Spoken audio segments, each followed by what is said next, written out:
Hello, and thank you for tuning into the show that goes around the continent to bring you stories near and far.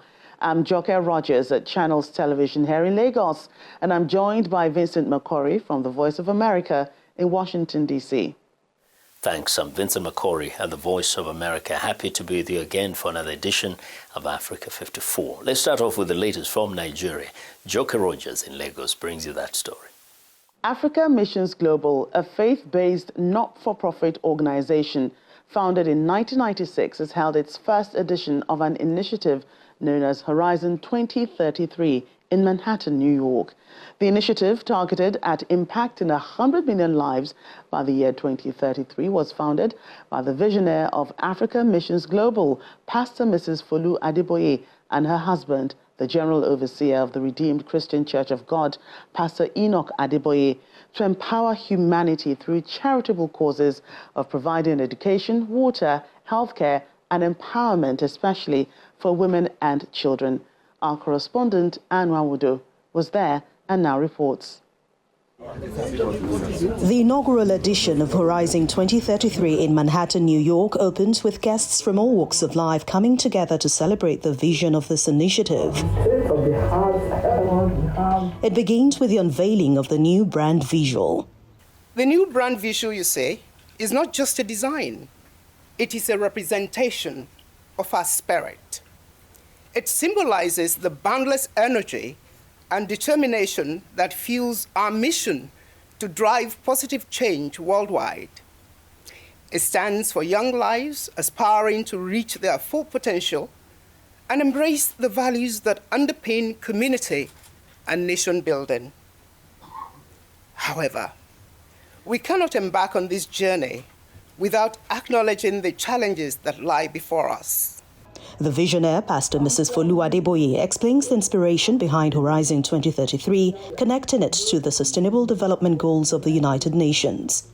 Horizon 2033 aims to impact 100 million lives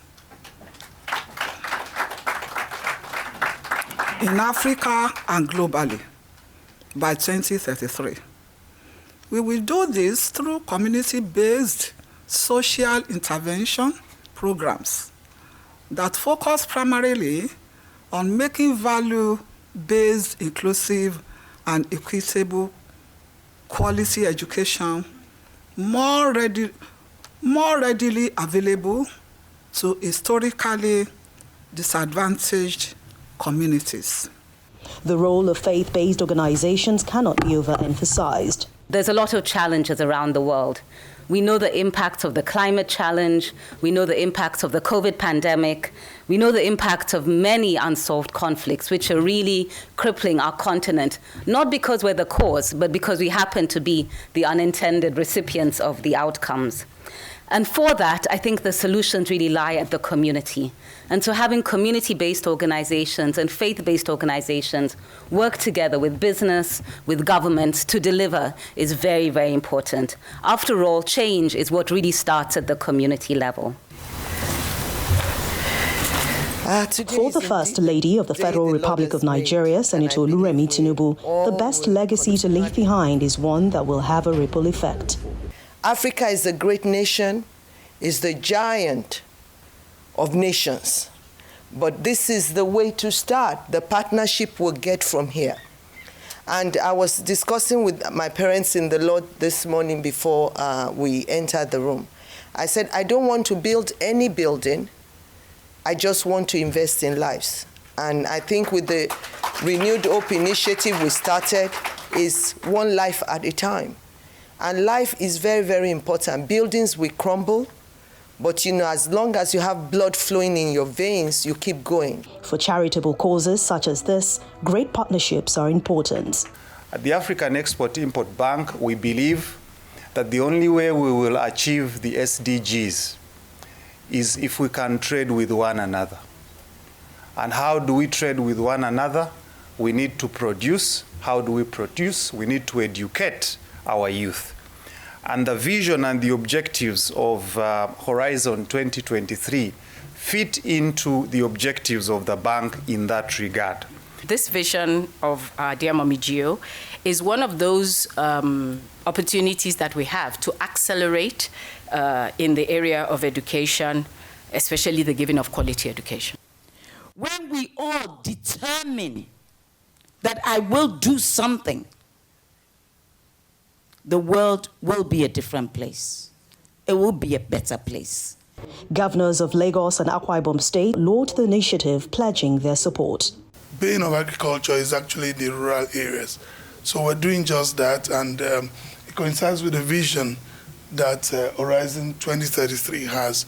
So we'll be pleased to work with them. It's such a big work that you're doing, Mommy. It's lofty, lofty vision, but I trust God that as in all other visions of the Redeemed Christian Church, this is already succeeding and it will continue to succeed. This also fits in clearly with our own vision as a state.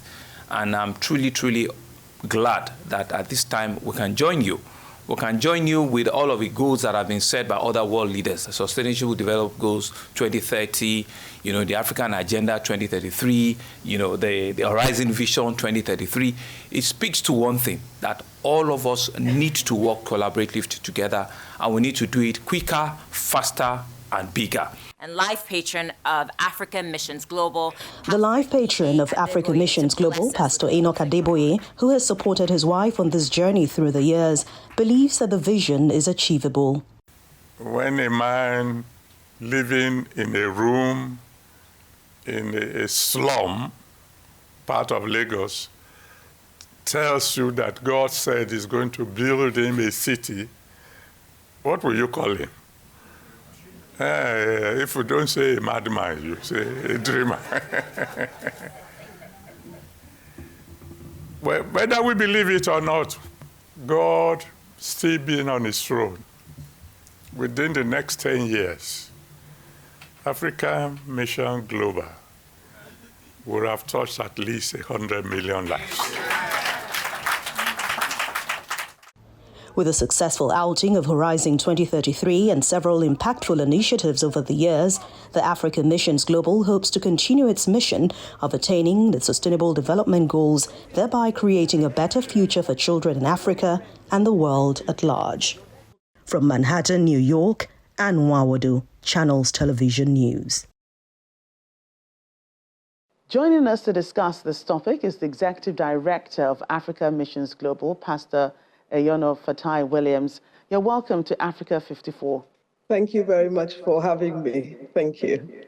Right, so it's a huge initiative, I'm sure. When it was first, initiated, there was a large scope for it, and the visionary wanted to empower as many people as possible, hearing the voice from God to say that this is one of the things I want you to do as part of your impact here on Earth. So what's the purpose behind the Horizon 2033 mission? Many thanks, Joke, and it's wonderful to be with you on this show. The purpose behind Africa Missions Global, this mission is really to create a positive and transformative impact on the lives of the individuals and the communities which we come across, mostly in the African continent and beyond. We say that our mission is rooted in the belief that everybody, every single person, regardless of their circumstances, deserves access, particularly to education, healthcare, and all the opportunities that enhance personal and social development. Our aim is really to impact and uplift individuals and to promote better quality of life for Africans. And we've drawn this from a mandate where the vision comes from, where in Matthew 25, from 35 to 40, Jesus said, when I was hungry, you gave me food. I was sick, you came to visit me. I was naked, you gave me clothes. And it goes on. And if you interpret that impact, that's exactly what is behind our purpose. We want to reach, we want to restore, and we want to empower humanity. First port of call, Africa, Nigeria, Africa, and then the rest of the world as God gives us the grace to do so.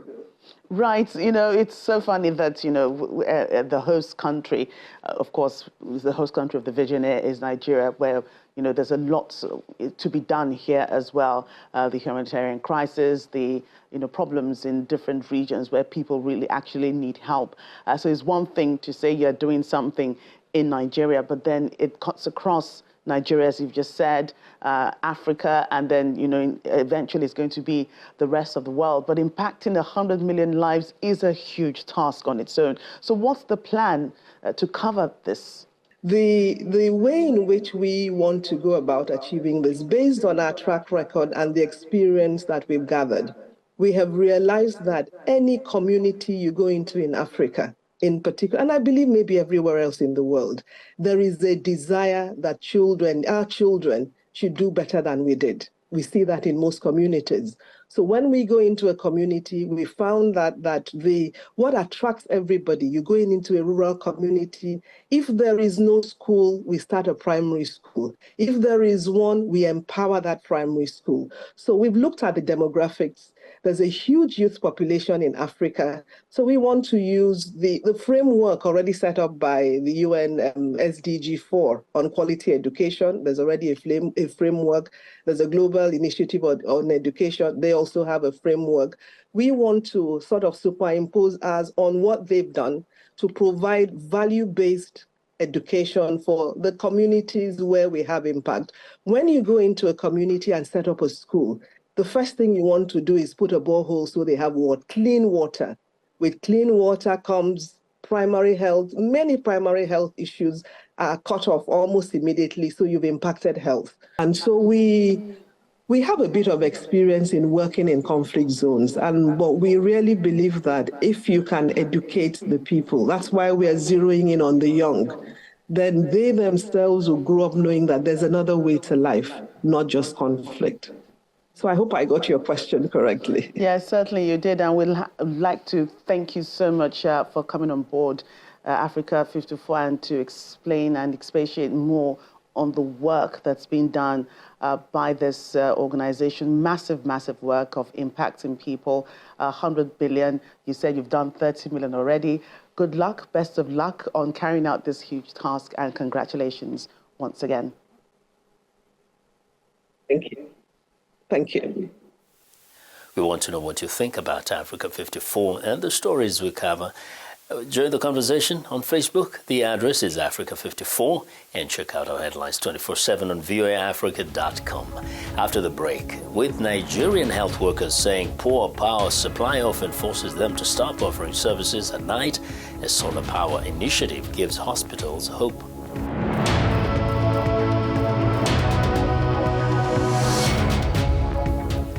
Welcome back to Africa 54. I'm Vincent Makori in Washington. Nigeria's unreliable power grid is not only slowing down the country's economic growth, but health workers say it can lead to unwanted hospital shutdowns at night. But one startup is giving hospitals hope. Al-Hassan Bala has this report narrated by Haruna Shehu. For most rural dwellers in Nigeria, hospitals or health centers closing at dusk has become a norm because of an unreliable or weak electricity supply.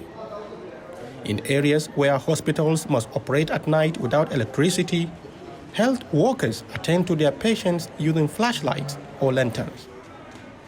This used to be the situation at the Primary Health Care Center in Karu, an urban area outside the capital, Abuja. Staff nurse Rose Bawatonga explains. Honestly, we are not finding things easy. It was really a bad situation for people working, especially at night duty. Like in terms of conducting delivery, the nurses don't even agree to do night duty here because there was no light and they are so scared. Tonga said storing medicines like vaccines has been an issue. And it is not just health workers that are impacted by lack of electricity, but also patients in need. With the women, the pregnant women, they don't even like coming. So sometimes the nurses will be at home. Once they reach here, they will now place a call. Somebody is on label. But things have changed at the Karu Health Center. The hospital now has a 24-hour uninterrupted power supply because of Volsource Energy, a solar power startup. Tonga says it is a big change. You can check around, you will see there's light everywhere and everything is visible. Our vaccines are intact. They are always ready for use, and the women are very happy. Engineer Tomiwa Bayo-Ojo is the Chief Executive Officer of Volsource Energy. Founded in 2016, his startup has so far provided solar power to one facility. But Bayo-Ojo says solar power is the right approach for sustainable electricity to healthcare facilities across Nigeria. The power that they require on a daily basis is relatively small. You know, they don't have heavy equipment, so to say. You get what I'm saying? They don't have equipment that requires everything that they have. There's just a few kilowatts, and I feel this can be solved by mini grids, you know, which is a solution that we provide. Volsource Energy is just one of many solar initiatives popping up across Nigeria. According to numbers published by Statista, solar energy capacity in the country amounted to 37 megawatts in 2022, a 12% jump from the year before. For Alasambala in Abuja, Nigeria, Haruna Shehu, VOA News. As delegates gathered in Kenya for the inaugural Africa Climate Summit, seeking ways to combat the effects of climate change, activists screened a film illustrating the impact of global warming in Africa and calling for climate justice for the continent. Juma Majanga reports from Nairobi. It's evening in Nairobi, and as the day's activities conclude at the Africa Climate Summit venue, another event is getting underway in the city's center. Climate activists and filmmakers have organized public screenings of climate films from across Africa to illustrate the impact of climate change on the continent and its people. Ken Kigunda is communications manager at Climate Story Lab Africa, one of the exhibition's organizers. We thought, how do we then engage the common person or every other person who is concerned about climate into this conversation that are already going at the African Climate Summit. And we thought the best way to do this is through storytelling. And films have powerful impact in terms of how they communicate to people. The 5-day event, dubbed Cinema Tao Swahili for Cinema in the City, aims to screen at least 9 different films about impacts of climate change to African communities during Africa Climate Week, which ends Friday. One is Thank You for the Rain, released in 2017. The Kenya-based film shows how climate change is affecting rural farmers in semi-arid Kitui County. The audience, which included summit delegates, welcomed the initiative. Reisla Vroven, an exchange program student at the University of Nairobi, attended the screening. This is really nice. It makes stories very accessible. It's very cozy to sit in the city and watch films. And since it's also climate themed with the Climate Summit, it's really nice to be here at this point, at this moment, and to see this happening. For Doreen Chepkirui, a delegate at the Africa Climate Summit, the film is a new experience. For me, it's the first time seeing a film like about climate change, and it's a very creative way. The way I've said, it's a very creative way because people see the real impact. More than 10,000 delegates are attending the Africa Climate Summit in Nairobi. Organizers of Cinema Tao say they hope to inspire citizens to action on climate issues. They say a picture is worth 1,000 words. So by watching these pictures on movies, moving images, and listening to the words and seeing the actions that people are taking, you become an activist yourself. So we know for sure that films are the best mediums to use for whatever change that you want to see happening. At least 15 heads of African states are among the delegates gathered in Nairobi for the inaugural Africa Climate Summit, seeking ways to combat the effects of climate change on the continent. And Cinema Tao is also helping to educate the public on the climate change issues that Africa faces. Juma Majanga, VOA News, Nairobi.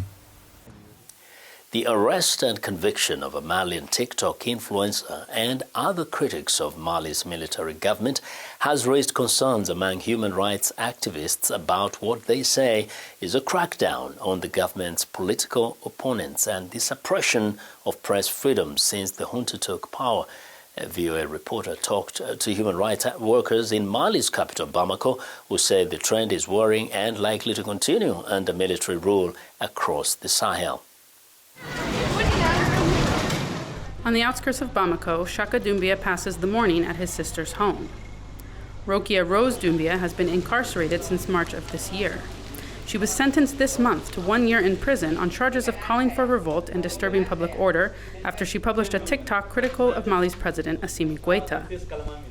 Rose was widely known on social networks for speaking on the rising cost of living in Mali, where nearly half of the country lives in extreme poverty. She was the caretaker for 7 of her sister's children who had been orphaned after their mother's untimely death. Speaking from Rose's porch on a rainy morning, Doumbia expressed anger at his sister's detention.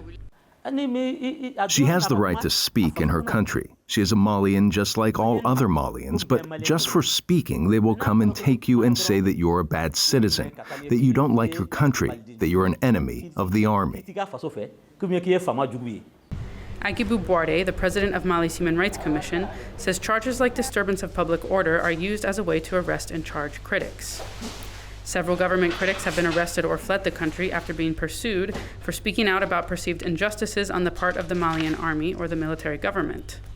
Bouarde says the press plays a key role in fighting against the restrictions on freedom of expression that have plagued Mali since the military came to power in 2020. He says many journalists self-censor out of fear. We all have an interest in this. It starts gradually, and in the end, it's a repression that will prohibit everyone from speaking. The junta has sharply curtailed press freedom since coming to power. Mohamed Ateher Halidou is the director of Joliba TV News, a Malian television station that was taken off the air last year after he expressed concern in an editorial about attacks on freedom of expression by the military government. French TV and radio broadcasts were also taken off the air last year after reporting on alleged human rights abuses. Joliba TV is back on the air, and Halidou says he is committed to continuing to work without succumbing to pressure. Everything we do is with a lot of responsibility, a lot of conscience, and with a sharp and clear conscience. The threats are there. The intimidations are there. They haven't stopped. But we continue to do our work as we have learned it. Agibou Bouarde says that the shrinking of civic space is characteristic of military rule. Since Mali's coup in 2020, neighboring countries Guinea, Burkina Faso, and most recently Niger have also been taken over by military juntas. Burkina Faso's military government suspended a radio station, Radio Omega, this month after an interview it deemed insulting to neighboring Niger's military leaders. For VOA News, Bamako, Mali. 2 Sudanese artists who go by the nicknames General KD and Ganja Farmer left behind years of conflicts in Sudan's South Kordofan and went to the capital in the hopes of spreading their music after the fall of the country's strongman Omar al-Bashir in 2019. 4 years later, the founders of Nuba Mountain Sound Band experienced yet another tale of war and displacement as they fled war-torn Khartoum in May to the Red Sea city of Port Sudan in the east. Still, they sing to send a message of hope to Sudan. In Port Sudan, overflowing with thousands of Sudanese who have fled the war, many find the time to engage in enjoyable pastimes such as General KD and Ganja Farmer's music.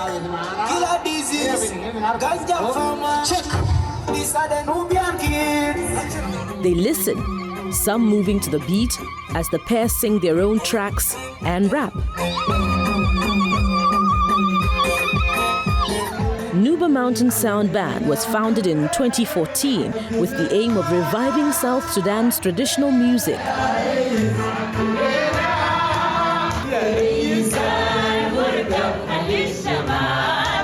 The 2 musicians who found jobs as construction workers to earn a living say they find hope in the music that they produce.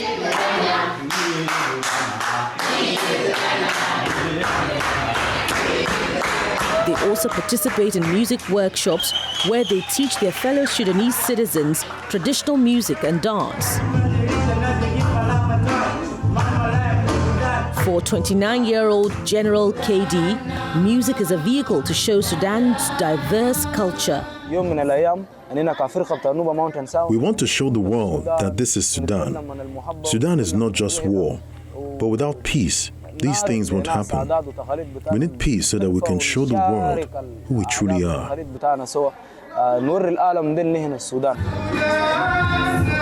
In spite of the war, his 37-year-old counterpart still sees a window of opportunity. According to UN figures, the war that erupted on the 15th of April between the Sudanese Armed Forces and the paramilitary group Rapid Support Forces has uprooted more than 5.25 million of Sudan's 49 million people, over 1 million of whom have crossed into neighboring countries.